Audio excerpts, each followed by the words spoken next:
Live from Eorzea. Limit Break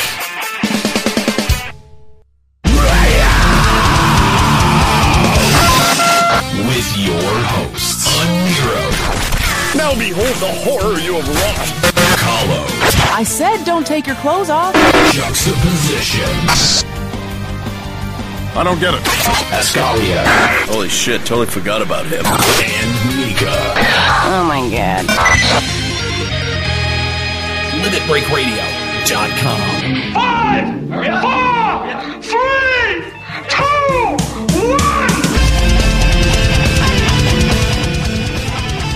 1. Welcome to Limit Break Radio. A radio, I don't know. Give me an R word.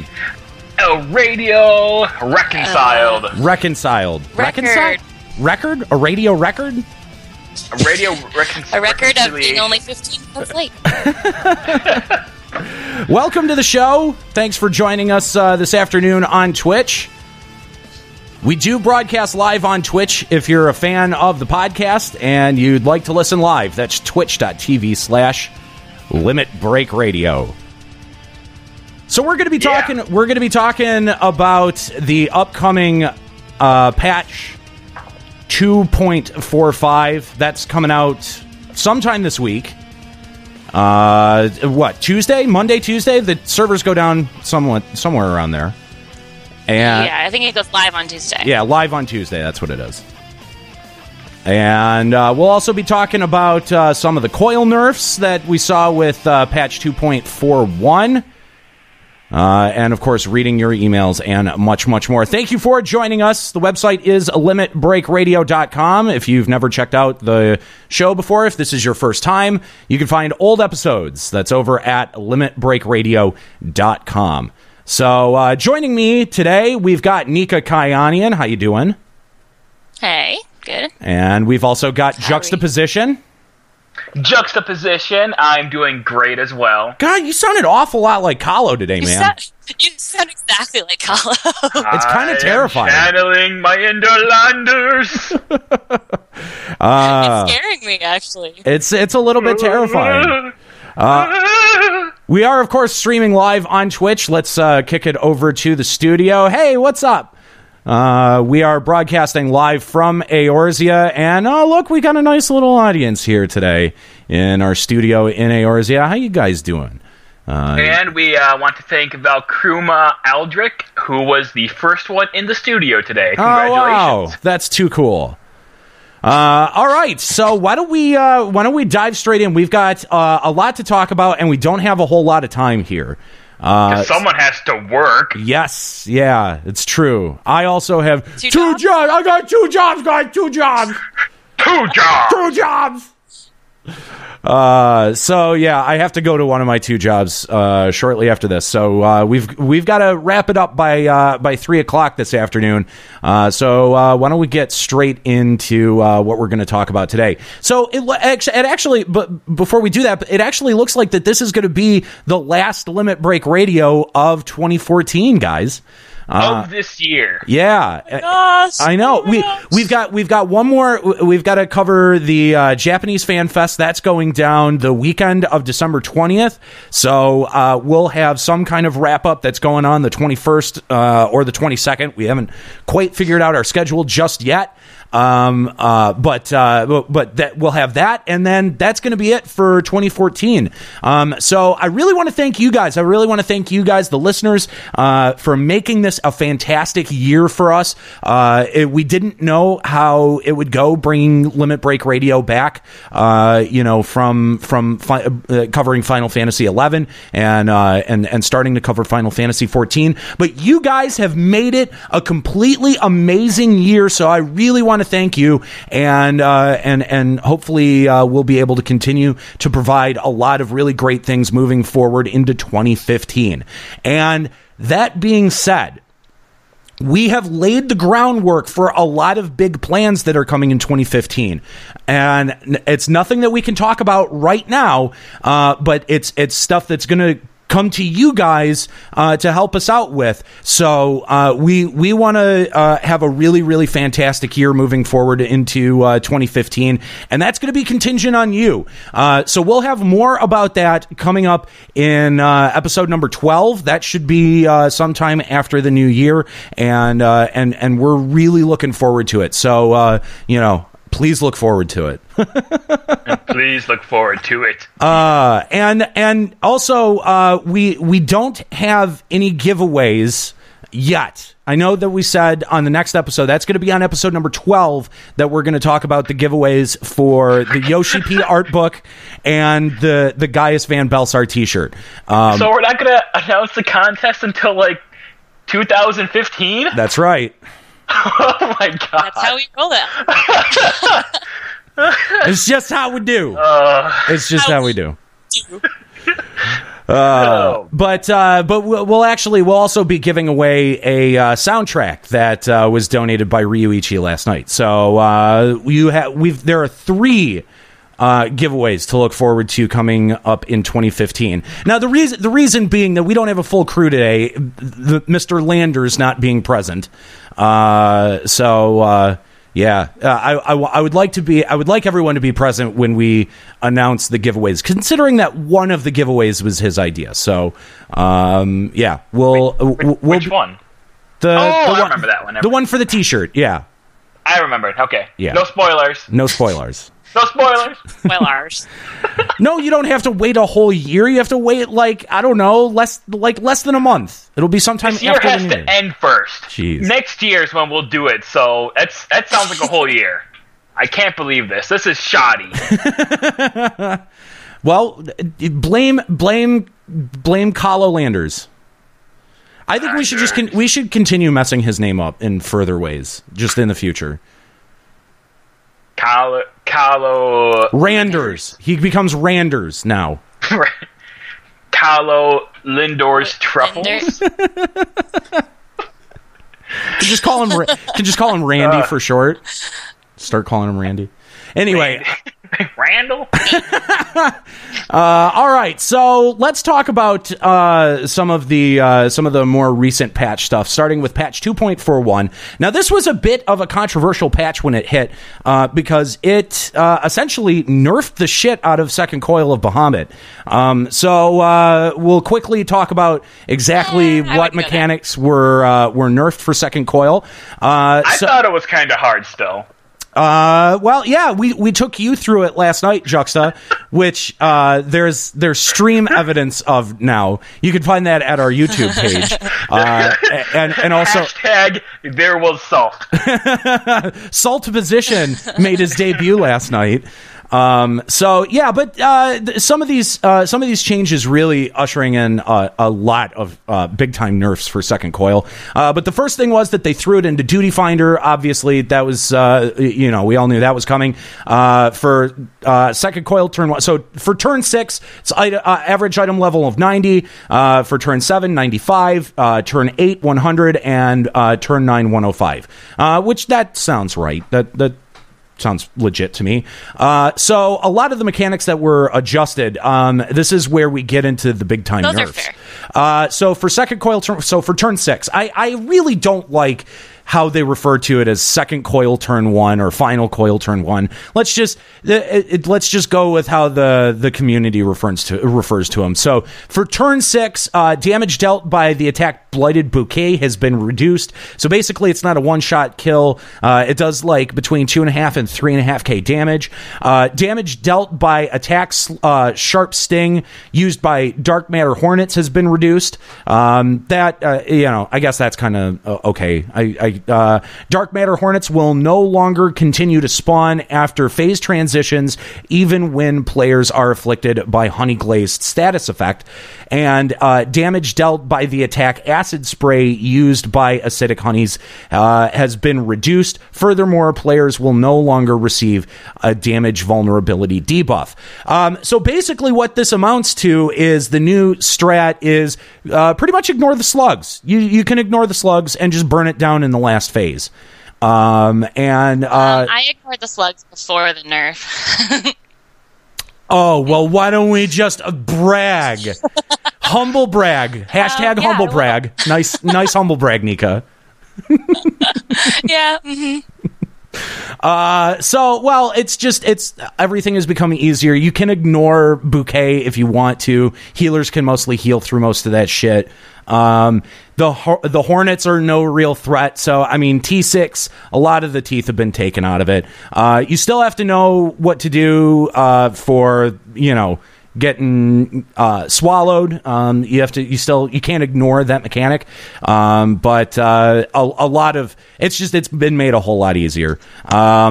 Second, for T7 for turn 7, this is the really big nerf that I thought, because everyone had huge problems with T7 going through it, and I don't disagree that there needed to be some kind of adjustment going here, but man, did they take all of the teeth out of T7. T7 is basically a face roll now, but specifically the attack power and evasion of the Renaud has been reduced big time. The Stone Curse status effect inflicted by Cursed Voice and Cursed Streak has been changed to Petrification, which now only lasts 10 seconds. Furthermore, petrified players will no longer be immediately incapacitated upon taking damage. Man, that one change right there makes the whole fight so much easier. When you had to run that line like razor's edge perfectly, and not get any petrification at all. That was a real challenge. And now that you can, some people can get petrified throughout the fight, and it's not a deal breaker. It's not going to get them killed. Man, does that ever make this fight a face roll. And when afflicted with Cursed Voice, Cursed Shriek, Renaud will now be petrified for 60 seconds. Finally, the damage dealt by the ground attack discipline has been reduced. Nika, I know that you had a lot of experience with T7 pre-nerf. I cleared T7 pre-nerf. What do you think? Really, it's just all of the teeth have been taken out here.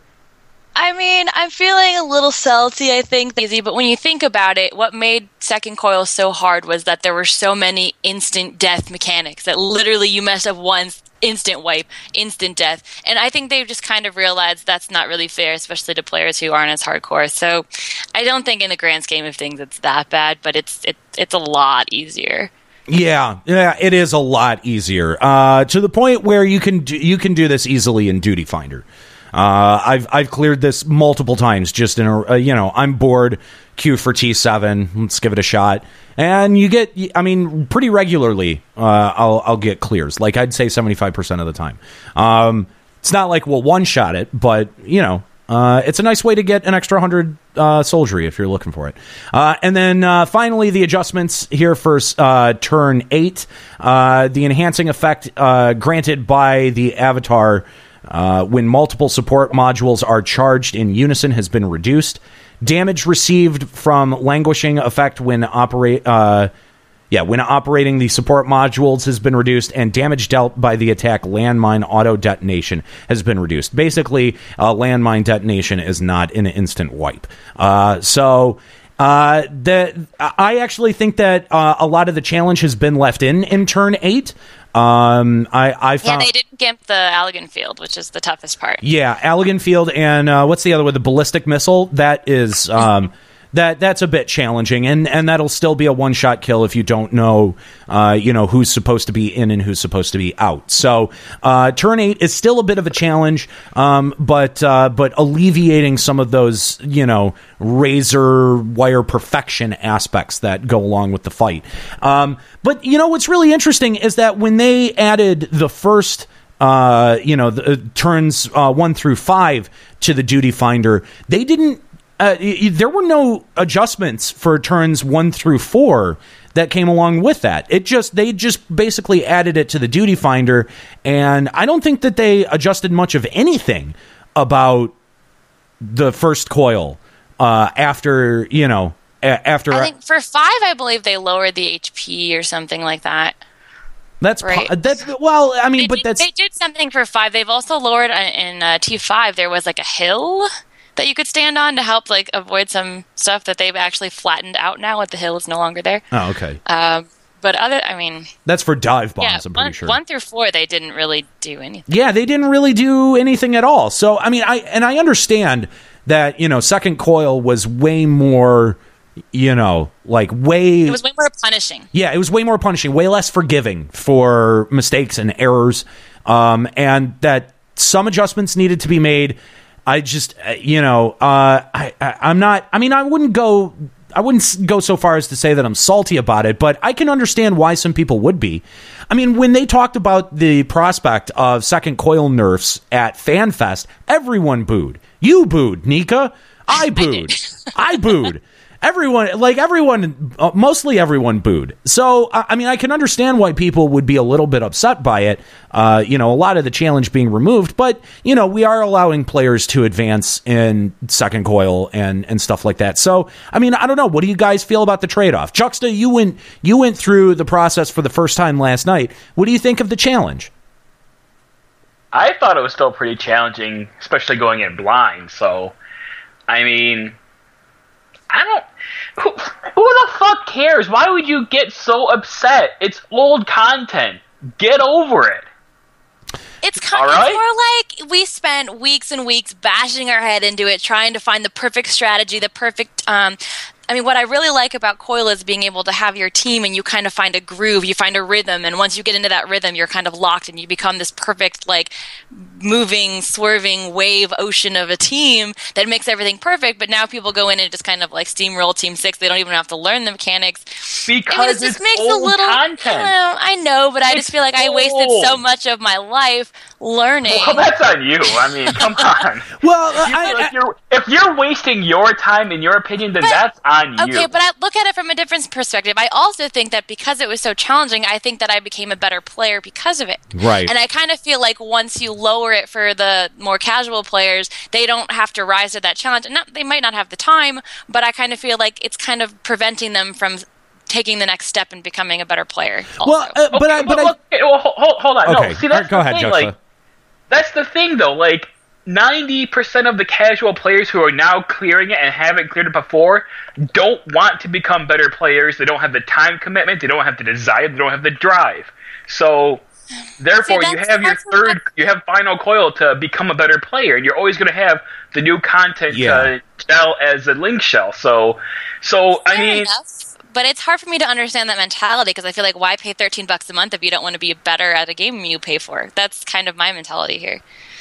I don't see why you don't do PvP for the challenge. I don't understand that mentality.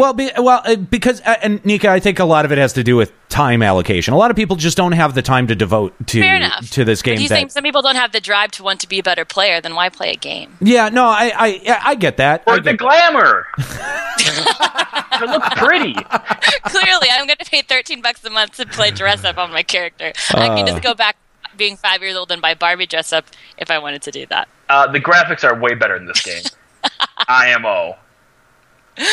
All right, you tell yourself that. But I think Juxta has a good point that if you want the challenge is always going to be where the current endgame content is. If we're doing endgame content in phases, as clearly we are with Coil of Bahamut, then there's always going to be a phase or a section or a chunk of it that is the hardest content in the game currently. And as long as that exists, the challenge exists. And, and it's not like all the challenge has been taken out of even first Coil, because you've still got the brick wall challenges. You've still got the challenge that one challenge. It's T5 in the Twisters. first, and T9 in the second. T9, they didn't change anything. No, they didn't change anything, but it's still a brick wall. It's still gonna, that content was challenging enough on its own where, you leave it the same and just add echo, and that's really it. I think that fight was designed well enough that it doesn't need nerfs anywhere. The challenging aspect is supposed to be there. So you've got the brick wall challenges at 5 and at 9, and those pretty much wall you out of the content. And I think that is fair. But I think the thing that we struggle with is that as Final Fantasy XI players, how long did it take them to go back and adjust things like, let's make COP easy, guys, so people can actually fucking clear it? It took like 3 or 4 years. So to have content that gets nerfed like 2 patches later seems really quick to us. And I think that's partially a context thing, and we're being grandpas by sitting there and going, yeah, well, it should be harder longer, and people who just legitimately want to clear the content. And another thing I wanted to bring up is that some players just aren't good. Like, they're not going to be good. I'm serious. They're just not going to be good enough to clear stuff without nerfs. And do you want to say you can't ever see the story because you're bad? No, and I think that's why they're doing it so quickly. I think it's to cater to those people who don't have the time or don't have the skill to move on, and they don't want to isolate that whole... Because this game does cater a lot more to casual players than 11 did. So I don't think they want to lose that demographic of players. You would know, being so casual, right, Nico? Extremely, yeah. She's queen casual. I'd be out if they didn't make these nerfs. Just gone. And that was the last thing. As they added echo to 10% echo to all of the second coil of Bahamut. So that's basically the coil nerfs in a nutshell. I can understand why some people would be upset. But I get it. I understand why they did it, and I've been having fun just pugging them.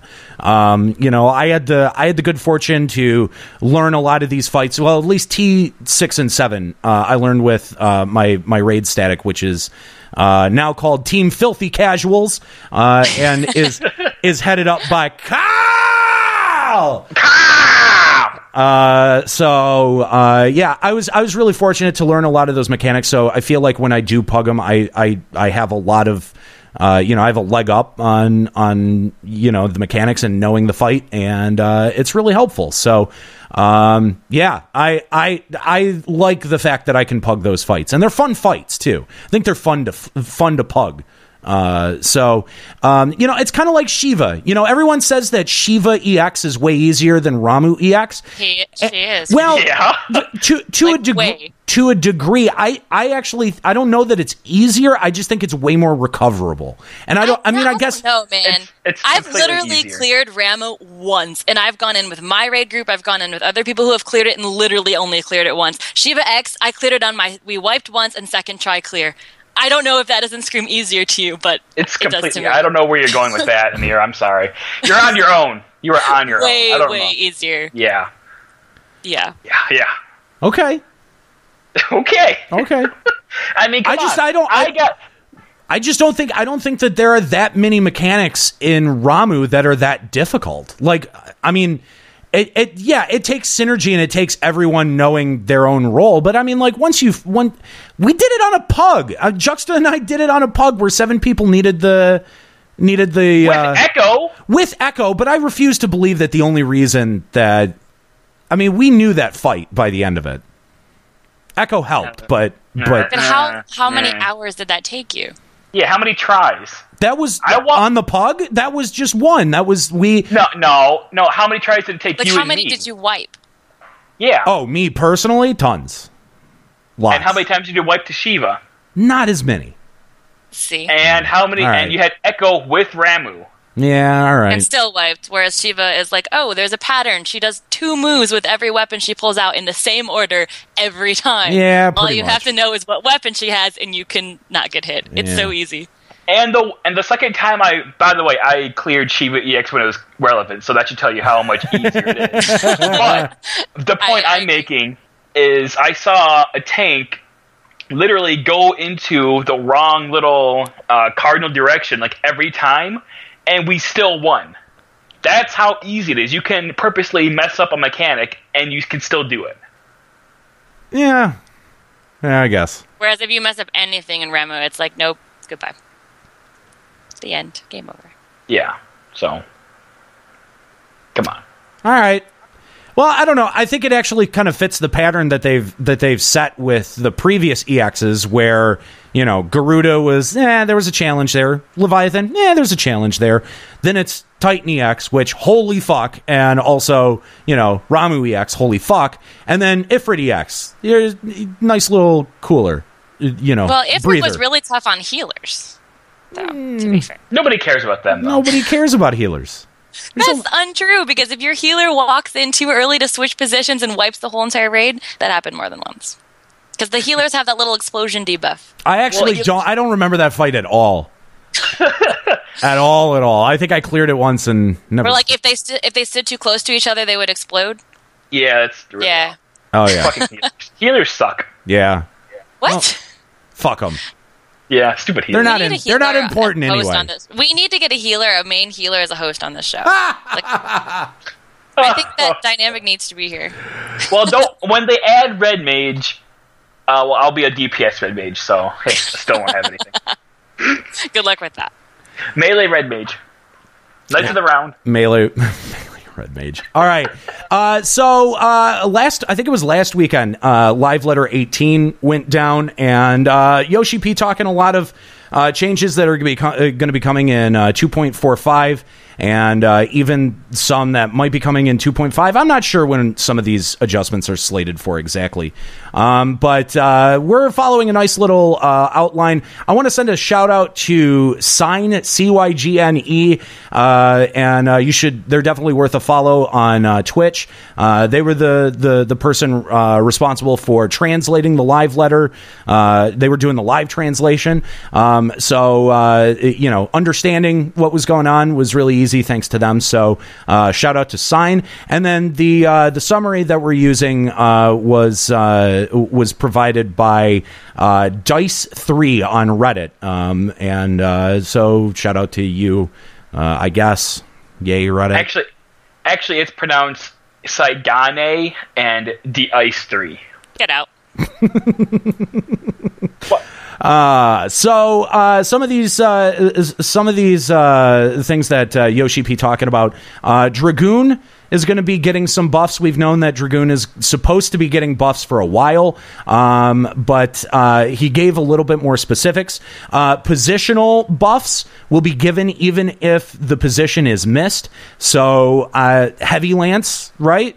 You got to do that from the side. You'll no longer have to do it from the side. The way that I understood it is that the damage will still have an increase from that hit, from the heavy lance hit, if you hit from the side, but you'll still get the buff no matter. So it's like Dragon Kick now. Yeah, and I mean that's definitely important, because fucking, like, when you're doing something where the mob is spinning around all the time and you miss that heavy lance, it's fucking annoying. So that's definitely a good change. Way to go. Recast times are going to be reduced. We don't know for what. And animation locks are going to be made more forgiving. Every time there's an update, I swear to God, they make an adjustment to jump animation locks. Like, what more can they possibly do there? Didn't they also mention that Dragoon was going to get increased magic resistance because they died too easily from magic moves? I feel like I heard that somewhere. Yes. I think they did, yes. Yes, they did also mention that. That's not on the outline. But yeah, it does seem like Dragoon's magic resistance is going to receive a buff. So that's good. I'll take this horrible ninja nerf that they're talking about. They did. Well, they talked about the ninja nerf on the live letter, and everyone started to freak the fuck out. And then they went and clarified what's going to be coming. The sky is falling. This Tuesday. The sky is falling. I'm just saying. No, it's this not. This is terrible. I No, can't it's believe not. they're doing this. Okay. So annoying. I am cereal, right here, and I can't even. Super cereal. Okay. Tell us about it. Okay. Aeolian Edge, 10 more TP. Goes up to 60 TP. Oh. What? Oh my god. Shadowfang, 10 more TP. Goes up to 70 now. 70! That is 10 more than 60. Yes, it is. 70. Good job. And now, our kisses, when we blow kisses, our wasp and viper kisses, they don't affect our ninjutsu. How am I going to swoon all of the lovely ladies out there with my ninjutsu being gimped like that? 20% less on ninjutsu. This is ridiculous. I'm out. Goodbye. Goodbye. I'm out. I can't even. This is completely ridiculous. Jeez. So honestly, what does that even mean? Honestly, that just means that Ninja right now is currently OP, and they're pretty much top DPS all the time. So this is just balancing. They don't have much TP to spare, and instead of increasing all damage, it just increases physical damage with their kisses. That's it. Okay. I think that's a great balance. It still keeps them powerful, but it doesn't keep them a little, it's balanced. This game I feel like has been very good about how balanced all the classes are for the most part. And so they just have to, they have to try it out, see what the players discover, and tweak it a little. It's a little tweak, yeah. Yeah, and I think what they had said on the live letter was that the optimum rotation that the community has figured out for Ninja was not what they intended, and so that most of these adjustments were to adjust to the optimal rotation, so that scrubs aren't putting out 350 DPS without even trying. I just want to point out that the ninjutsu nerf works out to be like 0.92% of your total damage, less than 1% of your total DPS. Yeah. So that's nothing. The Alien Edge and Shadow Fang TP nerfs, that's nothing because we were sitting at full TP anyway, except on AoE. So yeah, this is not a nerf at all. Basically, I mean it is, but it's a light slap on the hand. It's a tweak. It's like T8 though. If you do T8, you're like by the time that the Dreadnought, like the second Dreadnought is out, everyone's TP is really low. But Ninja would have more TP. Just by so basically the other ninja is gonna end up goading the ninja again. So ninjas just goad each other. True, but now they increase the moves a little bit, so you don't have that little edge over, say, the monks and the dragoons. Right. So. I just want to point out that last episode, Nico was not entirely sure that Ninja was top DPS, and I was like, "Oh no, it totally is." And she's like, the monk does pretty good." I'm like, "No, we're the top." Actually, to be fair, a good monk can still top a ninja. I will say, not a good ninja though. Yeah, equal gear, equal skill, ninja will be better. I don't know. Yeah, I actually think that's right. I think the numbers are on Juxta's side. Yeah, I don't know. I've seen people say otherwise. I've seen it personally in my raid group as well, because my husband, I will say, is a really good monk, and he tops DPS most of the time. Well, okay. Sometimes do you have a ninja in the party? So, yes, we do. I remember I told you our dragoon switched to ninja. Oh, good choice. Oh, right. Yeah. But he's really good. He's really good too, and I think sometimes he does win. Sometimes the ninja does win, but I think more consistently the monk is ahead. But. Well, how's the gear low? How's the gear? I mean, we're all like 150, between 110 and 115. Okay, now pause. So if we are definitely talking about parsers, which we do not condone by any means, no, ever. never. But keep in mind that for 10 seconds every minute, the entire raid's DPS, 10% of that is my DPS. Every minute, 10% of the raid's DPS is mine. Okay, so then every time a dragoon uses a buff for a bard, that counts as the dragoon's DPS. Sure, go ahead. Anytime the bard uses faux requiem, that becomes the bard's DPS. Actually, he would agree with that. He would want to take that DPS on himself. Yeah. I agree. You would not have that if the bard, ninja, or dragoon was not there, so that's their DPS. But if you think about it, 10% is to everybody, so it's an even ratio increase. So in the long run, with that 10% or without that 10%, the person in the lead would still be in the lead. So. No, because all that 10% is mine. Okay. Okay. I don't know. I don't think that's actually how it works, but okay. We'll just say okay, Nika, so we can move on. Okay. I'm saying, if the ninja was not there, you would not have that 10% increase. So, where would it come from? It would not come from it. It would take people fight longer. Sure. I'm not going to argue this anymore. Yeah, sure. Right. We'll just smile and nod. Just smile and nod. Yeah. But the real question here is not which is better, ninja or monk, But with the changes that are coming to Dragoon, where is Dragoon going to fit into that model? Because right now, Dragoon's not even on the map. You know what I mean? In an ideal world, they would all be equal. Even if they I don't think that's going to equal- happen.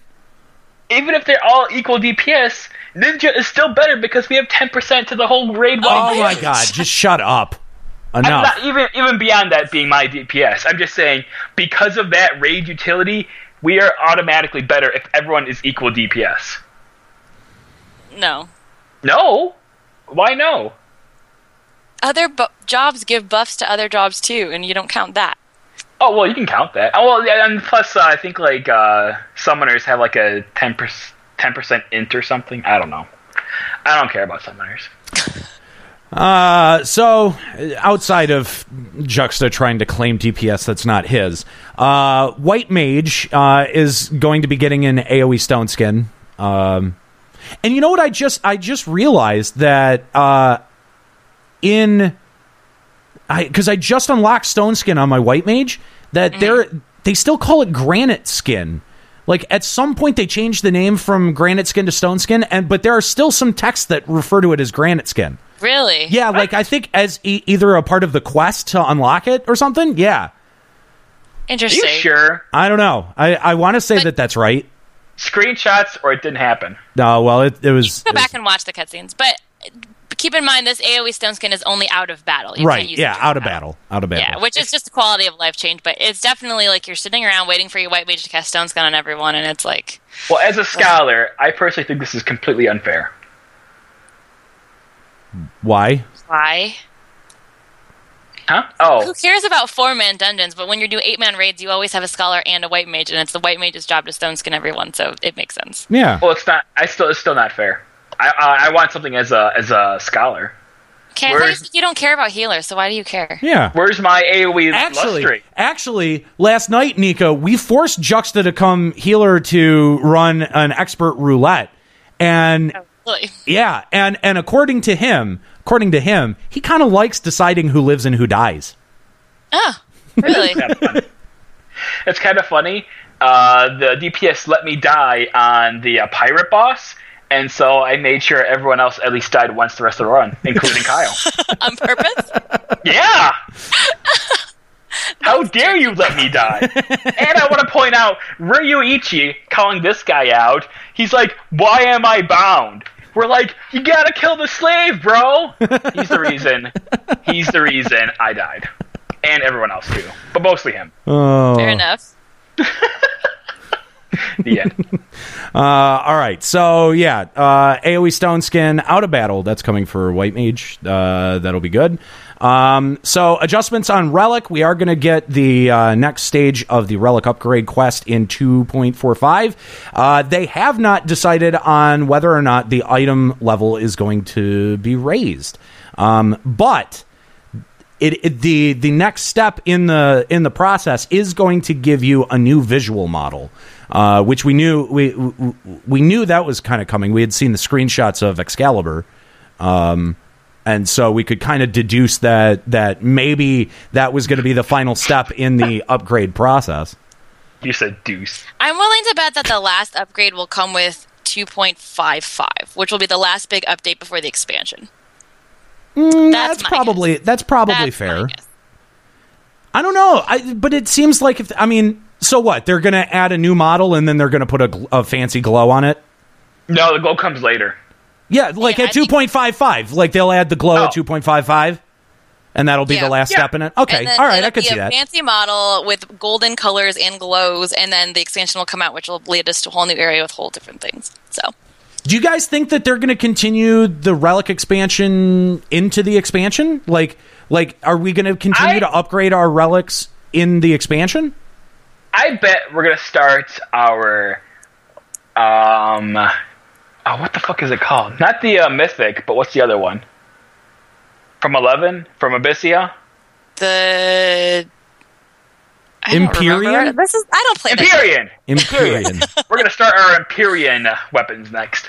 See, but like I think that would be a bummer to go through all of that effort of upgrading your weapon and then just throw it out at the expansion. It's hard for me to predict because what I'm used to is 11, and back when I played 11, they didn't have eye level, and so the relic was literally the end-all be-all weapon. Whereas in this game, with the consistent eye level increase, the relic can't really be that way. Right. But what they did do is they added the Trial of the Magians or Magians or whatever it was called, and where you could literally go and kill things for hours on end to upgrade your relic to meet the standard. So that's essentially what they're doing now, but I don't know. I feel like, I mean, right now we'll be like on the cusp of the next expansion. 2 expansions later, 3 expansions later, someone who brings in a new job, they're going to have to go farm up expansions, old content, just to get their relic up to par. Do you really think it's going to be a thing? I don't know. It's tough, man. It could go either way. I mean, it's a big pain in the ass right now as Ninja going through all the shit I already did on Bard, but, I mean, I don't... I mean, maybe they'll have us do content in the expansion areas to upgrade it. See, that's what I was thinking. You can find some, like, Ishgard has some expanded technology we don't have that we're able to utilize to enhance our weapons. And it just, like, jumps right from level shit weapon to eye level 120 or whatever, and just skip everything? See, but that implies, though, that, like, all of the old content, once the expansion comes out, completely dead content. And that would really disappoint me. That would bum me out. Because, I mean, like, I've said for a long time that, like, once we start moving towards new content, you shouldn't let the old content die. Well, how are you gonna... I mean, I don't... What? I've always been under the assumption that after the expansion, everything they were doing now, that's old content. We're not going to come back to that. I don't know. Like, we're not going to go through high-level roulettes anymore. We're going to have our own stuff for that. We're going to have our own new dungeons. I mean, yeah, go again, run it's the so old difficult ones. just thinking about eye level because once we have expansions, why would we ever want to do even Final Coil again? Because we're way higher than 130. It's so hard to think about. Whereas in 11. Like things like the riddle were good forever, right? And that was initial content. So it's just so hard to even like kind of try to imagine or predict at this point in time. I just don't know. Well, but I mean, like look at something like Labyrinth of the Ancients, dude. Who fucking does that shit anymore, Glamour. or why? Only glamour. Only glamour. That's it. But that means that 16 people have to be in it for glamour. That's a pretty high. You know what I mean? Like that's the. I mean, they did say they were going to reduce the amount of like party requirements needed to go in, or whatever. I don't. But like, I don't know. I don't know. How many people is that going to reason? I don't know. I don't like the idea of just throwing all the old content out. Well, then so you're more happy to just continue to run the same content over and over and over again? Just keep building onto the content because, like, I don't know, like when 2.0 launched, I had a level 50 character. There was way less for me to do than there was for you guys to do, and like I had 50 characters. Well, I'm sorry, I was addressing imaginary. Apparently, I'm two people now. I was addressing well, yeah, I keep. He sounds like Landers, so I keep thinking that Landers is here. So, no, but like for Juxta and Kahlo, who basically started at level 1, there was way more for them to do when 2.0 launched, and like I felt like when 2.0 launched that there wasn't all that much for me to do, and I wasn't actually logging in that much, especially compared to now. Like I log in way more now than I ever did then. So it's like I don't know. Like I mean, there should be incentives to still do old content, like grinding for tomes or whatever it is. I can't. I don't want to sit here and like parse out what the incentive should be, but there should be an incentive to run the old content still. They did go back in First Coil and add Allegan synth materials. So now there are people who will grind T4 to get like Allegan leather and Allegan things like that for those like synthing crap. Right. Stupid desynthesis. Well, and I like that. I like that they are trying to, on some level, incentivize going back and doing some of that stuff. But I mean, like, again, try queuing for Labyrinth. The only thing that I can deduce is like a reason to queue for Labyrinth is that it puts out 100 soldiery. That's it. That's all I can figure so out. So long to get 100 soldiers. I know. Ugh. Yeah. I mean, the dungeon's long and the queue is long. Yeah, exactly. So it's But I mean, I do think if they start taking some of this content and make it like you can go in with 4 people now, or you can go in with 2 people. I mean, that'll be fun for some people. Like go into an like AK with 2 people and just kill everything. I don't know. Well, I guess they can already keep it relevant because they already added item level restrictions to all the hard roulette dungeons, so you're capped out at 110 or whatever. Right, yeah. So you'll never be able to go in and solo everything. Yeah. So some adjustments coming to Final Coil. They're going to add an assist mode for Final Coil, which I don't know why it's taken this long to get an assist mode going. Basically, what that means is that you won't be locked out of doing the content for Final Coil. You'll be locked out for loot, which they already do the loot lockout for Crystal Tower. It's odd that they didn't do this before for Second Coil. But this kind of makes it sound like, though, it's not that you can get one item and then you're locked out. It's like once you've cleared it, you can't loot. So as of right now, okay, I guess that's a little bit different. And it's the same. It's essentially the same as it is now. So that way, like, you do the content once, 2 people get gear, and then you're locked out, and nobody in your whole party can get gear. That's essentially the same thing that's going on now. You're not, you're just going in to help someone. That's literally it. Well, and I think it'll help people be able to learn fights too, because if you get a chance to practice run. Where I think that it's a good system all around, and I'm a little bit surprised that it's taken this long and that it was never implemented for Second Coil. So yeah, that's great. Assist mode for Final Coil, awesome. But they're also making the chest count. I guess it's going to vary how much it spawns, like its spawn percentage, based on how many people have cleared the content already. So I guess 7 people taking 1 person in to like get all the loot, the chest might not spawn. Oh, okay. Well, that's a good way to prevent abuse. Right, because, you could have, 7...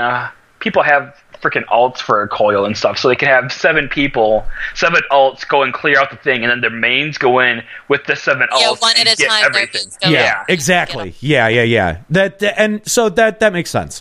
For Ninja, they are researching methods to help Ninja Mudra lag, but they say that this is very technically difficult, so... I don't actually know what the Mudra lag is. Can you explain that, Chucksa? It's pretty much the worst thing ever about Ninja. I've already been noticing it, and I'm only 34. Yeah, it's basically sometimes, especially in dungeons, especially in Hawk Manor hard mode, I'll notice I hit my Mudra, hit the next one, and then hit the third one, but only the first and the last one will actually be transmitted to the server. Oh. So now I'm sitting at basically a fucked up Mudra or Ninjutsu rotation. So money on your head. I've even noticed I only have 1 Mudra at level 34, and I've noticed sometimes I'll push the button and it doesn't look like it goes off, so I'll push it again, and then it all of a sudden pushes twice, and then I fuck up. I'm like, what the hell?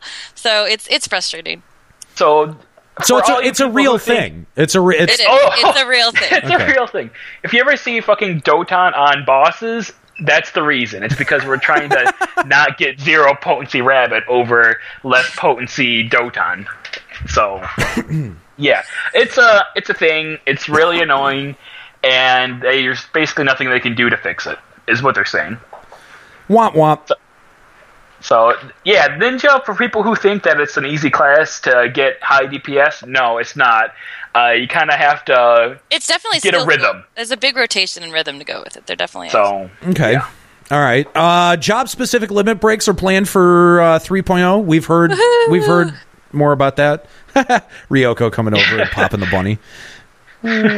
But yeah, job specific limit breaks planned for 3.0. What do you guys think about this? A lot of people have been saying that, that this is where Bard is finally going to, not be forced into having the healer limit break. Yeah.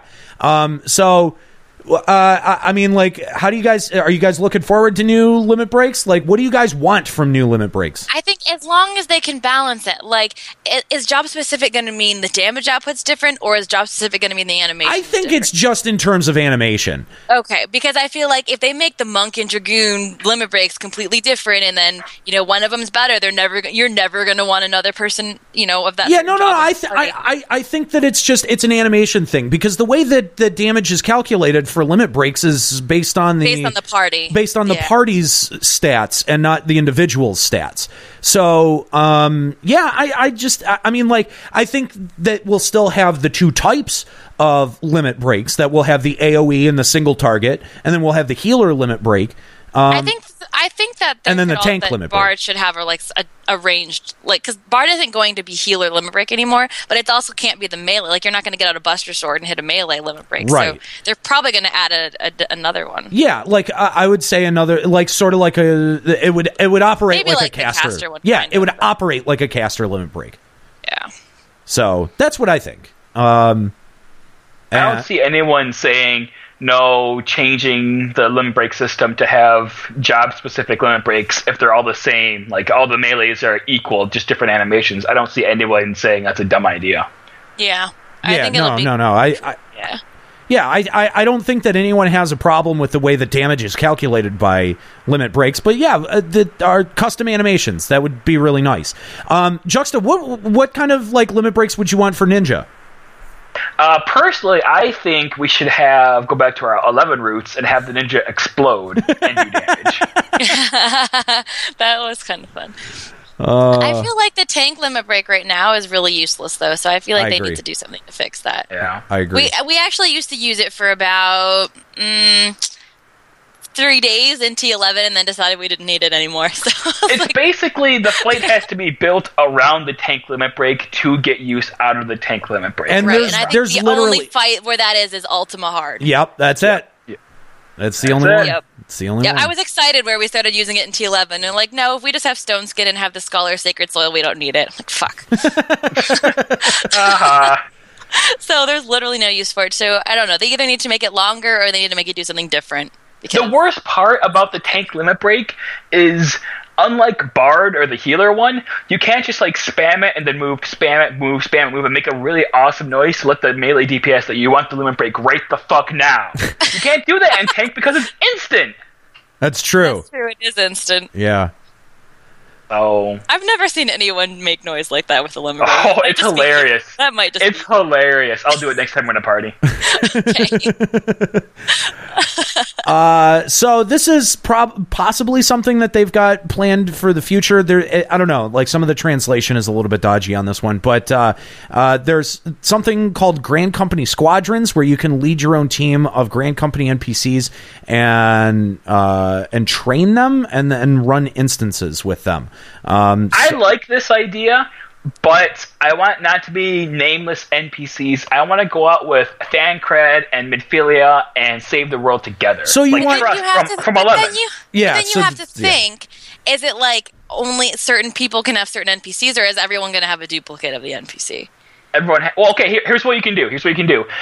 For your screen, it says Minfilia, but for everyone else sees it as just like a random white. Oh, so like how it is on Peace Walker when you multiplayer. So. Sure. Yeah. I don't know. Jax has never played, but yeah, how it looks like you look like Snake to you, but everyone else sees you as this general person. Yeah. Oh yeah. See, there you go. Yeah. That's how you fix it. Oh, okay. Because exactly, like they already do this. You have Echo, and you're the main storyline, but everyone else is just good adventurers. So to everyone else, you're just a good adventurer, and you don't have Echo. Right. You see, they already have. There's precedence. I am lawyering this point. I guess, but I was thinking that something because I guess this is Grand Company, not Free Company, but I remember way back in the day they had announced how like a free company would gain the right to use a primal for a certain amount of time, and only that free company would have access to it. For I do remember that concept. Never implemented that, so I was wondering if maybe they do something similar where like you could have a contract with Minfilia for a week, and then someone else would get to. I don't know. Actually, I think that would be kind of cool, like having it be a really exclusive thing, like or at least like for certain NPCs, having it be like only one person on the entire server can do it. That would be funny. I think that would be kind of fun. So, I don't know. So adjustments to Frontlines, new Frontlines maps are coming in. Well, maybe.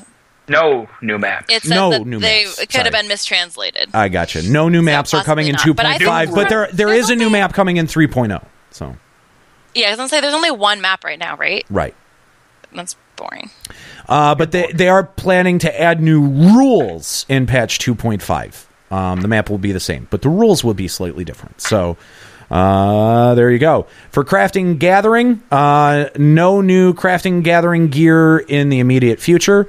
We'll continue with the idea that the best crafted gear will need desynthesis mats. So That makes sense, because you can desynth your own gear and then make it whatever. Yep. So there was some talk about DX11 parsers add-ons and stuff like that. Listening to network packets is a bit too close to cheats. Sorry, guys. Yoshi feels that it's dangerous for people. Viruses / other things may come in from third-party software, but an API is being designed, but they cannot say more at this time. So DX11 is coming with 3.0 possible demo at an event soon, which I'm going to say probably JP FanFest. We might see DX11. What would that change? DX11? DX11. I honest to God don't know. Like, for as much as people talk about it, I think it would probably make the game look better. I actually have no idea. I think it has something to do with the API and being able to develop, like plugins and stuff like that. Right. Okay. I had no idea either, so that's why I asked. But again, Yoshi P very kind of squirrely about the idea of add-ons even moving forward. So we'll see. Polyhedral in the chat says more CPU load, less GPU. So that's part of it. Look better, run better, general optimization, game will look better. Okay, that kind of stuff. So for the inventory, they're working on macros to quickly store and pull items from retainers. For Heaven's Ward, if you don't buy the expansion, you can still access the Three Kingdoms of Eorzea. That is pretty obvious. I find it funny that that's even a question. Yeah. I mean, like, you just obviously can't go to the new areas, but you can still, like... But I guess what people are wondering are, like, oh, can I party with the Dark Knight if I don't have the expansion? The answer is yes. Your game will still download the update data and that kind of stuff to be able to see those kinds of things. You just can't go there or do those things yourself. Free company crafting is going to become a thing. Showed a shot of a lab with some kind of miniature house. You can construct a house and then place it, like housing items and stuff. There was a lot mentioned about the Eternal Bond system. Ceremony of Eternal Bonding, 3 types of ceremonies: standard, gold, and platinum. I've seen another translation that there's actually only 2. Yeah, that there's just standard and gold. And gold, yeah, so that there's a pay option. You apply for it at the Mog Station. Special quest for 2 people. It's a tedious quest to gather the apparel and ring. The ring is not expensive. It's a vendor item. Crafters can also make rings. You reserve the church. The what is it? The Sanctum of the 12 is what it's called, right? I don't know. It's that church that exists out there. Wait, you don't get to choose. Well, in 11, you got to choose between like 8 different places. Like, do you want to be out on the cliff, or like in Juneau, or do you want to be like in this area? You could have weddings outside, like in areas in 11. So you enough for you. I want that. Well, you don't get it. You get the fucking church, and you fucking deal with it. All right. What if my character does not believe in the 12? Then you don't get a wedding blessed by the 12. That's what you get. You have to think that every single person in Eorzea just can't be super religious. You can't please you have to everyone. cater to everybody. No, shut up. Get out. It's not fair. I want to get married out in some cool place, like out in Mordono where the cool icicle things are. How cool would that be? I think that would be It's cool. actually not that cold out there. No, cool is an awesome, not cold. Get out. You are so casual. So You're complaining about the internal bonding system. And Yes, it's important to me. no one is ever going to use I've this. been waiting for this since the beginning of this game. Nobody cares. A ton of people care, actually. You don't care because you don't have a girlfriend who plays this game. So. Oh, burn. Shots fired. Burn.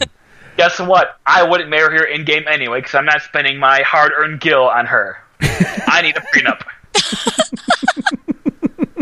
And this is why you don't have one. So you reserve the church and send out invitations, max around 80 guests, maybe. You can select the one who is holding the service, like a Mughal priest. And then there are 2 tiers. There's a standard, which has no price associated with it. And then gold and possibly platinum, which costs money, has a mount, and special clothing. And using the Eternal Bond item can teleport you to your partner. A lot of people have been raging about the mount costing money and the premium wedding. Nika, I feel like you're the only one who would even care about this. What do you feel about having to pay for gold weddings? It honestly depends on the price. Like, I mean, I've been talking to my husband, and I'm like, are we going to pay for the wedding? And we're just like, I don't know. Like, we're all talking about this. So, I mean, it really depends. I can't believe that's a real discussion in your household. Sleipnir is what? How much? $24 for Sleipnir. So if you think about it, if they're going to make that like their mount price plus clothing and a more intricate wedding, if they make it like $50, I'm going to say probably I won't do it. But if it's like 20, I might do it. Your guests are going to be very disappointed, Nika. Yeah, we're going to think you're cheap if you don't spring for the gold wedding. Yeah, just saying. Yeah, the standard price is like getting hitched in the trailer park. Yeah. Well, I mean, we'll Why don't see. you go Vegas wedding We really have to see. If the standard is literally like you're in a warehouse and there's nothing on the wall and there's like 2 people, then maybe I'll spring for it. But I don't know. That should be an option to just, I could get married in like the most dangerous place in Eorzea. I don't want to get married in the church. That's not fair. To my Roganin roots. Oh, man. I feel so sorry for your husband. So there were some announcements, mostly about FanFest that's going down December 20th and 21st. There will be a premium stream on Nico Nico. God damn it, Juxta, put your clothes back on. Nico Tosca said I should wear my bard glamour to the wedding. So I'm showing everyone what my bard glamour is.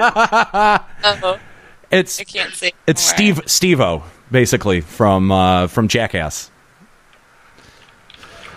Fan Festival going down December 20th and 21st. There will be a premium stream on Nico Nico for 1,500 yen plus tax. I don't know what that is U.S. Or how we would get it in the U.S. So that's going to be... That's around about $15. So okay. It'll probably be $20 for US, I would assume. Well, no, they didn't say anything about Twitch. They said nothing about Twitch. It sounds true. like Nico Nico is going to be... I think Nico Nico is going to be their primary platform for JP FanFest, which means that we really don't know how a U.S. audience is going to be able to watch or partake in it.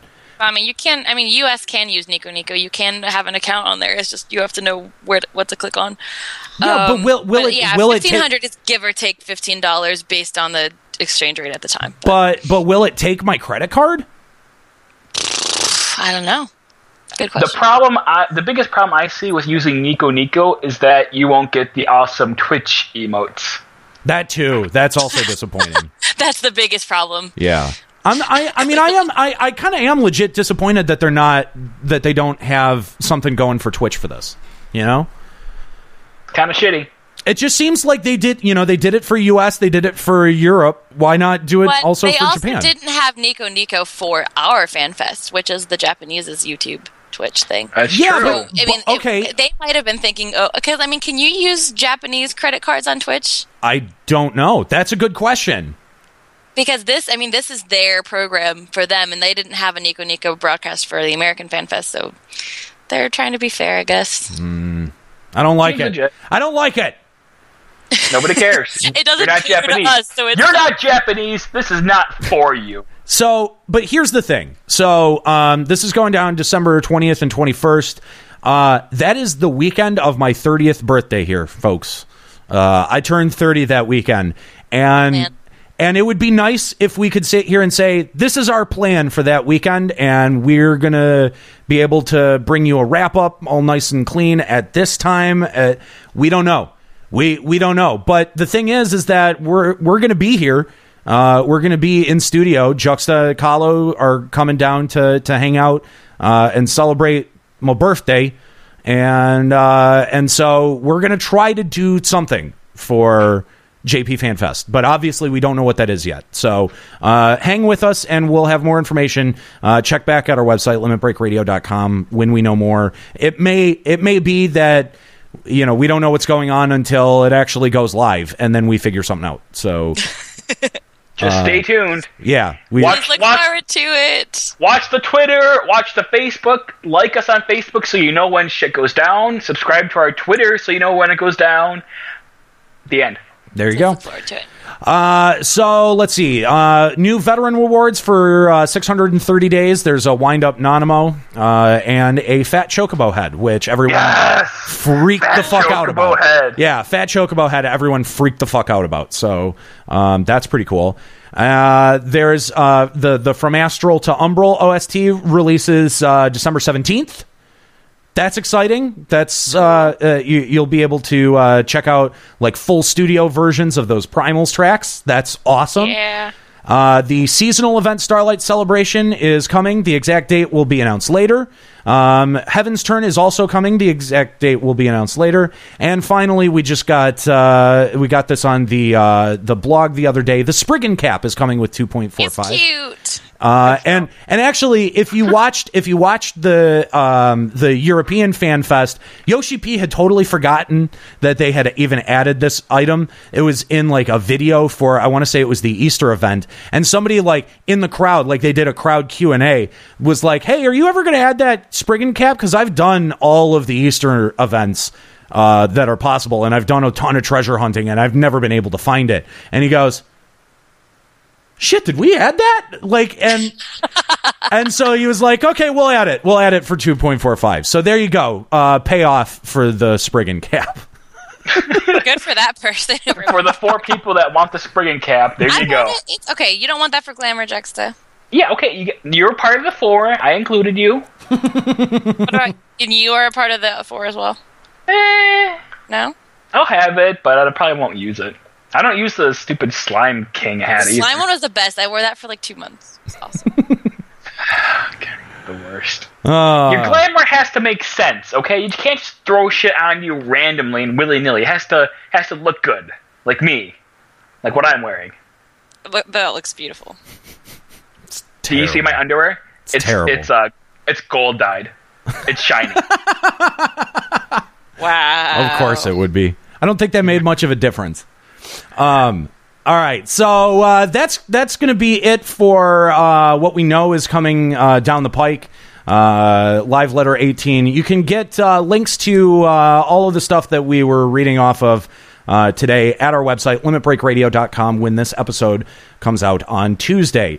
All right, so let's take a second and read a couple of emails before we wrap up here. We have like 40 minutes to get through these emails. So Good luck. Can we do that? can we No, do we that? can't. Let's find out. So we'll start here. Hi, LBR folks. Supply demand here from Adamantoise. After your barrage of emails last show, I figured I'd try to contribute to the inevitable lull you should be experiencing right about now. Thank you very much. I love a listener who knows like when we're going to be hurting for emails. This is a goddamn long email, so feel free to only read one portion of it if you want. No, we're going to read the whole thing.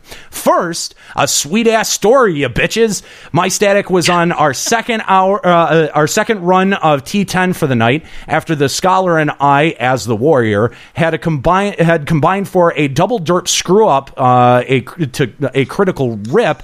Imdgood was down to about 4% when the shit hit the fan. Mist Cyclonic Chaos. You know how it goes, or at least Nika does. Our Paladin goes down to a Volstack and Wild Charge. Oh, shit. Now it's just me. A Ninja, and a White Mage left. Imdagood looks at me and says, guess what, brah? Critical Rip. Of course, I'm all, no! I played the theme from the Mighty Morphin Power Rangers in my head while mashing the absolute shit out of my Holmgang button. My HP drops to 1 while our White Mage says, he's dead, man! He's dead! My voice goes over our VoIP. I'm Holmgang! Heal me! Bloodbath, Storm's Path, Berserk, Inner Beast, Infuriate, Inner Beast to stay alive during the soft enrage tick, which kills Imdagood at 1%, and he gives me the good old crackle hiss to finish me off. Imdagood turns, faces the Nin, and gives him a quick jab that brings the Nin down to 93 hit points. 93. You guys, 93. Wouldn't you know it? Just then, all the dots and the ninja's last attack turn our screen black, and we're awarded with the 60 tomestones of poetics and some garbage caster gear or something. Just another week of downing T10. Second, I just want to quickly toss out a conversation topic, as it's something that I miss a ton from other MMOs. I need some sweet, challenging small group content. I'd love for there to be a way to get I-115 body pieces or 1 carbon wire carbon coat per week by completing a series of really challenging 4-man content. I'd even be happy with a guild reward or glamour or allied seals, or maybe even a buff that gives me 5% soldiery tomes from dungeons. Something that I would be motivated to get. Make it non-lockout, so it's something your vets can do with your casuals. Just give me something so that I don't have I don't have to have a specific combination of 8 people to do it. That gives me something cool. Lastly, an FMFFL. I'm a second-rate crafter, so I regularly sell shards that Goldsmith, wow. That Goldsmith and Armorer don't use, but I can never remember which is which. I had 2,500 wind shards and 2,500 water shards. After determining I needed the wind shards and that the water shards were worth about 65 gil apiece, I went to the kitchen to take food I was cooking out of the oven. I came back and put up, what was it? Was it wind shards? Yeah, I think that was it, for about 65 gil a piece. 2 days later, I go to buy some extra wind shards to craft some accessories, and they cost 160 gil each. There goes a fourth of a mil. FMFFL. Thanks, guys. Supply and demand of adamantoids. So thanks for the great email, especially that play-by-play. Yeah. That was a lot of fun to read. So let's talk about that topic that he threw out there of challenging 4-man content. Now, earlier we had mentioned that we would like to see some of the maybe 8-man or alliance content, the raid content, shrunk down so that less people would be required to clear that content. Would that be something that, like, you could consider really challenging 4-man content? I'm going to say no. What I'm thinking, and I can't remember the name of it now, what was that shit you would do in FF11 in Outer Gone? You'd get like a little ticket and you can go in with 3 or 4 people. Assault. Yes, something like Assault, where you'd go in and then you'd get tokens and then you'd buy special items, but only like 3 or 4 people could do it, and it was challenging, and it was something like it had a lockup, but it was only like 2 or 3 days or something, or you'd have like seven tries that would recharge every so many whatever. And I think that something like that is what this game is missing, I think. I kind of agree. And, the thing is that if you just shrink down the party size for the content and you don't adjust any of the mechanics, it's still the same mechanics that you're doing. It's just more, I don't know, like maybe less boring. You got to be paying attention to more of them instead of like face rolling them or something. It doesn't change the structure of the fight. If you give an event that puts out tokens, like you were saying, like Assault did, and there were a lot of different things that Assault had. It had, those wall breaking assaults. You had assaults where you were fighting things. You had assaults that were inherently non-combat. And each tier had different rewards on its own. So if you wanted all the rewards from a certain tier, you'd have to go back and do those, et cetera, et cetera. Right, yeah.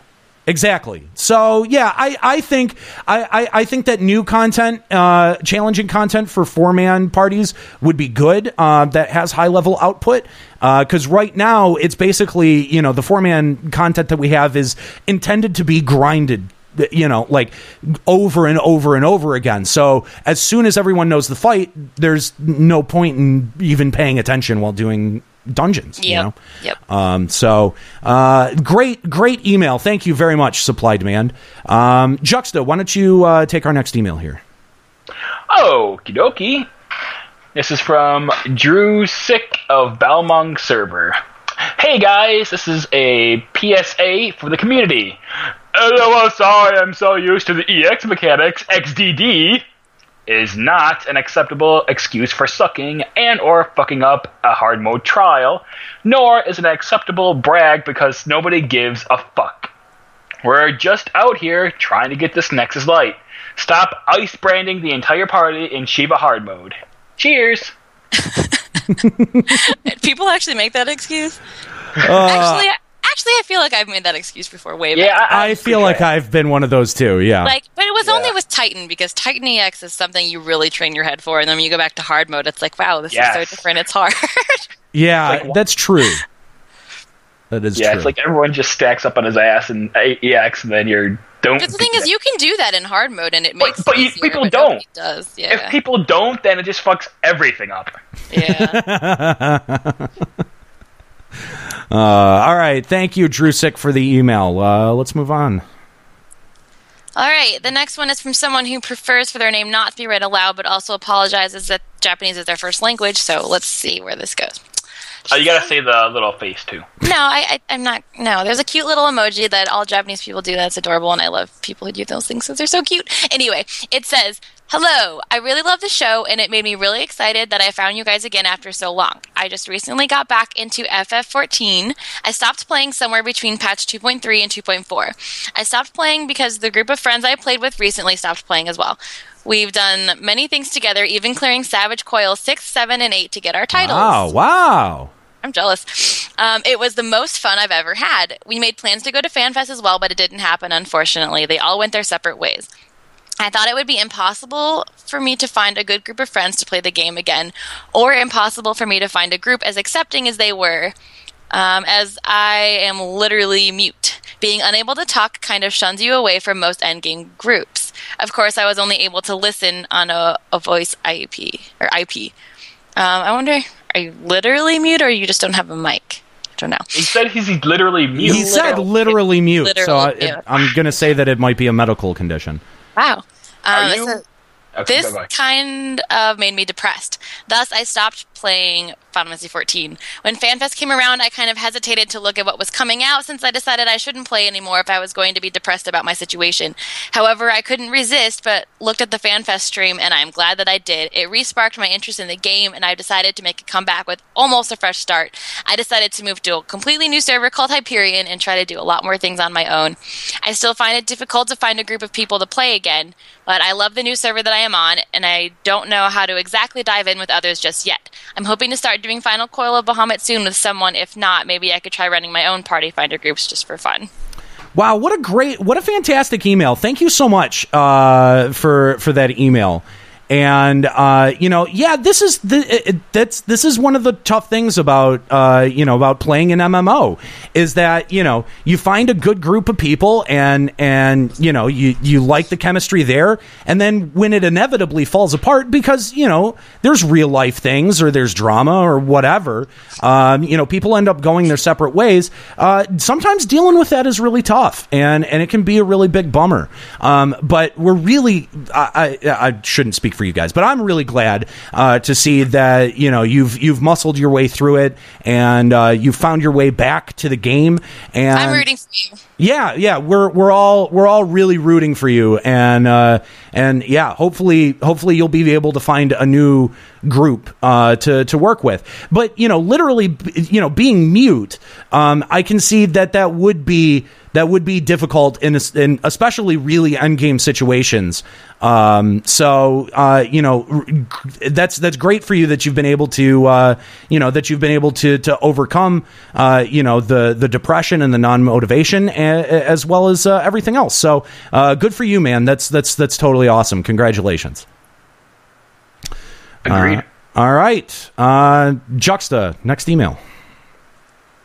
All right, this is from Camellia Breeze. That was a really easy name. Appreciated. I'm pretty sure it's Camilla, by the way, not Camellia. No, it's Camellia.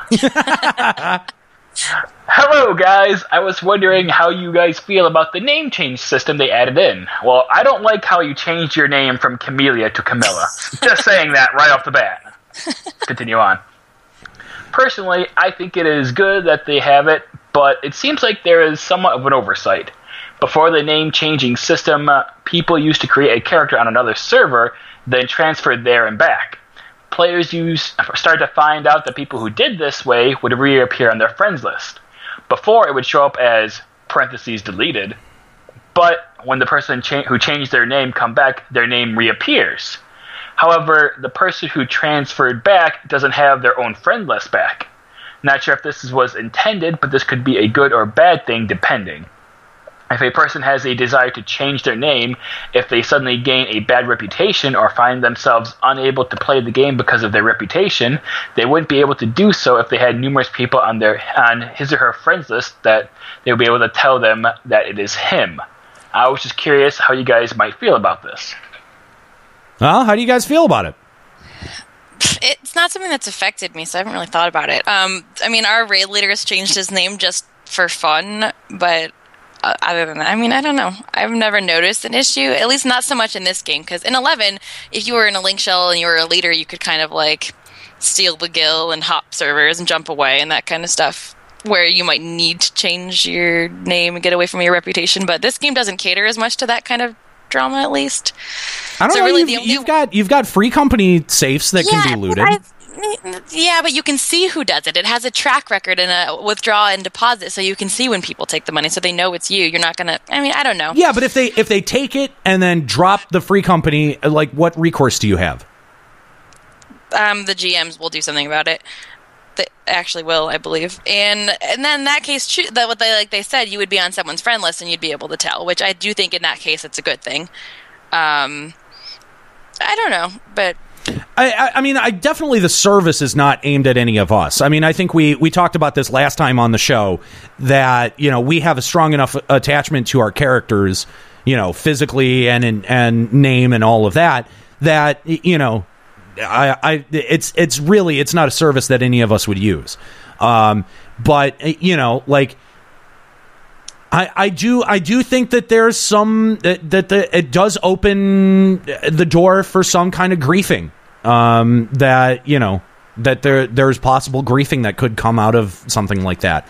But I think it's pretty small and I think it's pretty contained, and hopefully if the GMs are proactive enough, it won't even be an issue. I kind of feel like in this game, if you have a bad reputation, it's less because of your skill and more because you're a shitty person. So if you have a shitty person, which gives you a shitty reputation, and you change your name, you're going to end up with a shitty reputation again anyway. So you know, karma will follow you. I agree with that. Couldn't have said it better myself. Thank you. All right, so moving on to the next email. Hey, this is D. Lowe, the pink bard / summoner from the Shiva clear party earlier tonight. By the way, when I have really good clear parties or dungeons, I have a little macro that I hit that's like a little advertisement for LBR. That just thanks the party and gives the website out, and actually that Shiva clear party was so awesome. Like, I think we had a really clutch clear, you know, at the end of it, that I was just bullshitting with the party and told them to check out Limit Break Radio. So, but that's why I do. This is why I do that. I mean, look, I did that, and now we have a listener, and they're writing email. That's fantastic. So first off, I had no idea Limit Break Radio existed until Nero mentioned it after the fight. I've had your Twitch videos running in the background all night. Very, very pleased, and you have a new subscriber here. So, Juxta, get on that shit. And if Kala was here, I'd yell at him too about it. Oh, okay. Everyone, you heard it here first. Nero wants me to be a poster child for LBR. Yeah. Yes, you heard it here. You want me as You're on the show. You're on the show. You're on our banner. Like, at this point, yes. Yeah, do your job. So after I am done trolling the entirety of Circus Tower, I'm going to say, hey guys, I'm awesome. come visit me. Or find me more. You think that's a great idea? Yeah. I do. Wow. All right. On the last show, you were wondering why someone called you a misogynist on iTunes. I think it was because of the Peach comments on your Aniro Xyle and Ryoko Run Card Hard Mode Twitch video. Personally, I couldn't care less, and I died laughing at that part, but I understand how others could be offended by that. Like you said, people will always find a way to throw shade, even when your intentions are good. Keep doing what you're doing. Best regards, D. So, we made a couple of offhanded mentions to an iTunes review that called us misogynists on the last episode, and clearly someone tried to put... I didn't think that anyone would even notice that we made those jokes, but somebody tried to connect the dots and like look through some of our other videos. So the Peach comment that I made that D here is referring to is that...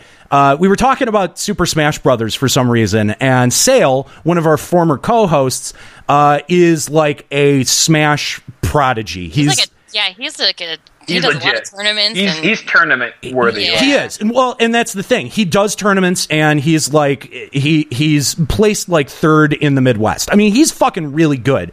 And the thing that I had said on the stream is that it's not just that he kicks your ass, he kicks your fucking ass with Peach, which that has nothing to do with gender. That's a second tier character in Smash Brothers. Period. Yeah, she's not that great of a character. Period. She's a second tier character. So he beats the shit out of you with her, and it's completely demoralizing. And I completely stand by that statement, and it's 100% true and had nothing to do with gender.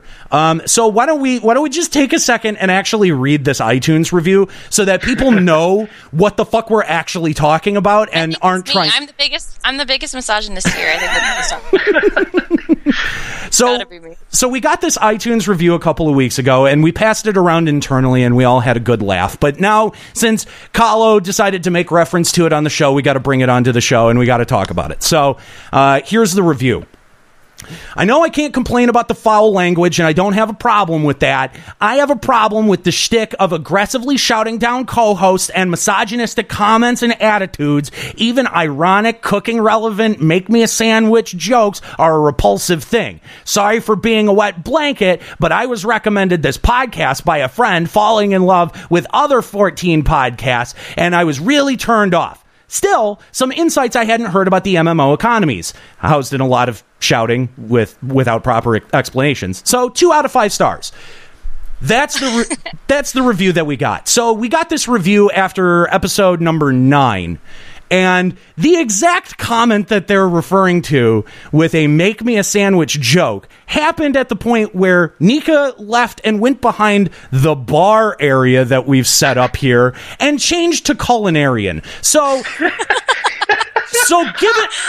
given the actual context of the joke, it's not even fucking misogynistic. So this person has basically heard what we do on the show, where we treat Nika as a fellow member of the cast like we would literally anyone else, and they take that as, oh, well, they're making fun of the girl, so they must be misogynist. Yeah, I wouldn't want special treatment because I'm the girl. That's no fun anyway. That's the point. That's the point. Now, look, we do this show, and I understand their point about shouting and conflict and all of that. I get that. That may not be everyone's cup of tea. But here's the thing. When we make this show, the thing that I think is interesting to listen to is when people disagree and when people conflict. Conflict is really interesting to listen to. Nobody wants to sit around and listen to 4 people agree on shit for an hour. Who wants to listen to that show? No, I don't think that is what people want at all. That's not true. I disagree. What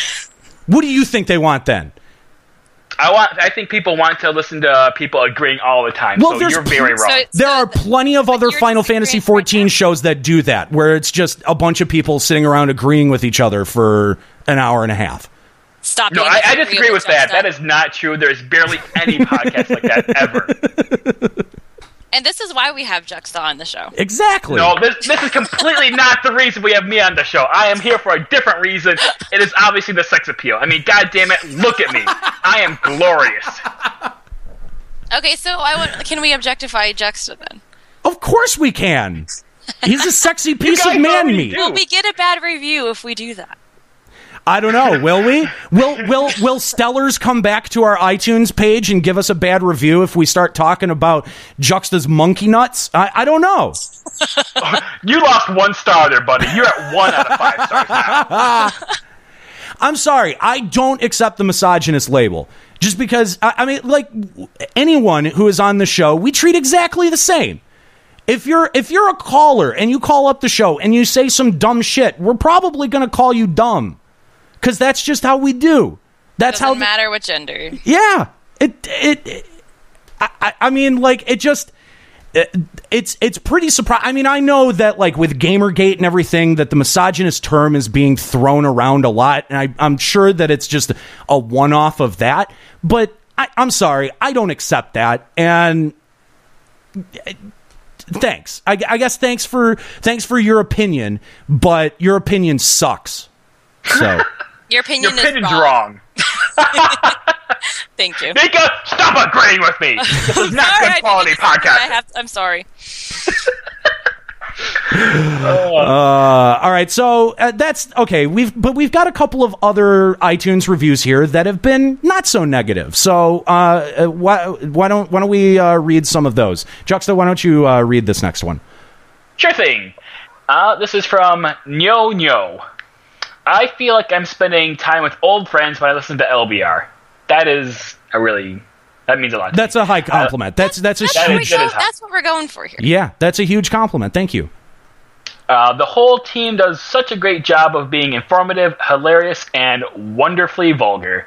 Any fan of Final Fantasy XIV should give this podcast a listen. Thank you, Nyo Nyo. Meow. Nyo Nyo. Nyo. Nika, how about you take this next one? I just find it funny the trend in some of these reviews. LBR was such a great companion piece for 11. These guys are very entertaining and informative. I'm very excited to see the crew back with more adult-themed podcasts for 14. They're all commenting on the vulgarity. I guess so. I mean, maybe. Well, that was a big change that we made. We used to bleep all this shit out, so I don't know. Hilarious and just a fun podcast to listen to at work, on my commute, or grinding fates. You are all really like a good morning talk show. Keep turning them out. That's from Q Teague. Thank you, Q Teague. Oh, mine was from Mr. Pub. I forgot to say that. Oh yeah, Mr. Pub. Mr. Pub. Thank you, Juxta. Why don't you take the last one here? I always look forward to both listening to the podcast and watching the live stream. Keep up the good work, guys. Smiley face from BV12 or BV239. That's BV. He's in our stream a lot. Yes, he is. Thank you, VV. And if you'd like to toss us some reviews on iTunes, just download iTunes or load it up if you've got it, and do a search for Limit Break Radio. Find some of our podcast feeds. We've got the network feed, which includes all of the shows that we've ever produced, going back to 2006 when we started Limit Break Radio. You can subscribe to that and leave feedback there, or you can subscribe and comment and leave feedback on our new a Radio Reborn 14 specific iTunes feed that's up there as well. So we need some more love on that specific iTunes feed, guys. So if you wouldn't mind, just head on over to iTunes and leave us just a little bit of love, and we'll read it at some point on the show. So our last segment today. Wait, pause. I just want to touch on something. Sure. I think these people are lying because they say that we do a great job of being informative. These guys are very informative. Really? I feel like we're not informative. At least that's what I feel when I read the Reddit thread, is that we're not informative. Or misinformative, I guess, is even a better term. Yes. So, I don't know. Give and take. I don't know. We'll see. So for our last segment here, We're going to read some FMFFLs. FMFFL stands for Fuck My Final Fantasy Life.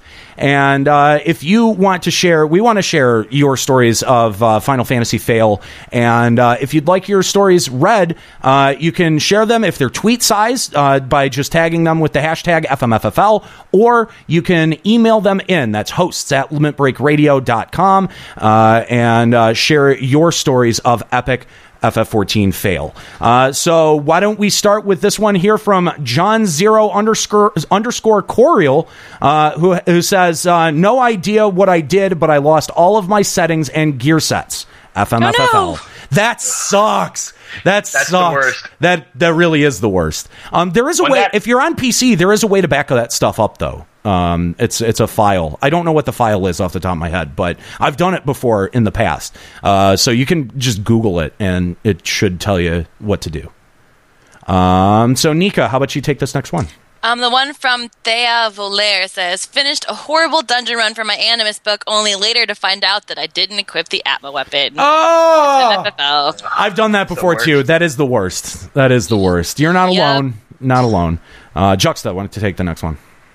All right, we got Flan Fenrir. A fellow botanist forgot to put stealth up and managed to park a Gigas AoE on the unspoiled node. I may have uttered a swear. FMFFL, hashtag FFXIV. Oh, that does suck. I've never done gathering, but I have to imagine that that's a pain in the dick.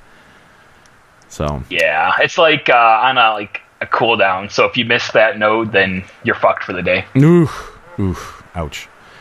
All right, and our final FMFFL for the evening comes from Sonic Offline, who says, I could be leveling my monk, but I am at Walmart. FMFFL. That's the best one. Anytime anyone's at Walmart, I would call that an FML at least, but yeah at the very least. Good one. I like the tweet size ones because they're concise and they're all humorous and yeah. So please contribute to the hashtag FMFFL. Let's try to get it to catch on a little bit more. We've got a little bit of competition with FMFFL because it also stands for apparently fuck my fantasy football life. So if we just flood the hashtag with stuff about FF14, those fantasy football guys will move on to something else. Yeah. They'll move on. They'll pick a different hashtag. It's fine. What? Why would a football interested person be on Twitter? That doesn't make any sense to me. Because fantasy football is pretty much D&D for jocks, FYI. But why would jocks be on the internet? That's my area. Well, fantasy football is pretty much done online now. They have websites where you choose your players and set up your teams. It's all online. And so when shit happens and your top player doesn't do so well, FMFFL, right? But why would you tweet that? Who cares? I don't know. I'm trying to give them a little bit of justification, okay? Well, stop. They don't need any justification. Oh, God. Okay. I'm about to leave here and produce a football postgame show. So if we could stop talking about fuck your Final Fantasy football. FMFFL. There you go. FMFFL. All right, I'm gonna stop saying the letters. It's gonna be Fumful. That's what I'm gonna say. This is now the Fumful segment. Okay, Fumful. Oh man. Breaker in the chat goes, I was partying in Crystal Tower and the offensive line gave up 2 sacks. FMFFL.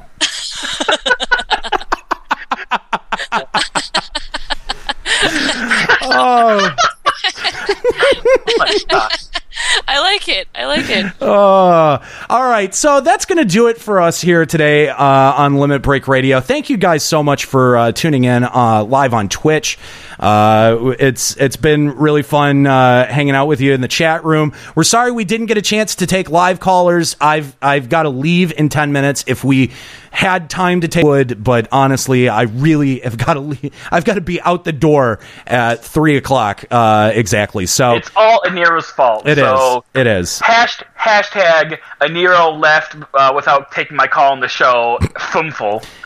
But we will be back in 2015 with a whole bunch of new stuff. We've got a lot of new ideas moving into 2015, and we're really excited. We hope that you'll come along with us and that you'll give us some support. But yeah, you can look forward to announcements about that coming just the other side of the new year. So still to come this year, though, we're going to be doing our wrap up for the Japanese Fan Fest. Again, that's going down the weekend of December 20th. We hope whatever ends up happening that you'll join us and celebrate the awesome announcements that are going to be going on in Japan, and hang out with me on my birthday too, because I'll be turning 30, guys. So all right, that's going to be it for us today. Make sure to check out our website, limitbreakradio.com. If you're listening on the podcast and you want to be a part of the live show, twitch.tv/limitbreakradio, and then watch out for the announcements on when we're going live, and you can join us and be a live part and participant here on Limit Break Radio. Tweet us, that's at Limit Break Radio. Follow us on Facebook, that's facebook.com/limitbreakradio, and also head on over to our Loot Vault, buy our stuff. That's cafepress.com/limitbreakradio, or you can go to limitbreakradio.com and just hit our loot button, buy our t-shirts, our mouse pads, all kinds of shit that you possibly you couldn't possibly use. That's all at our loot store at limitbreakradio.com. That's going to be it for Limit Break Radio for this week. I want to thank Juxtaposition and Nika Kayanian for co-hosting with me. My name's Aniro. Keep listening.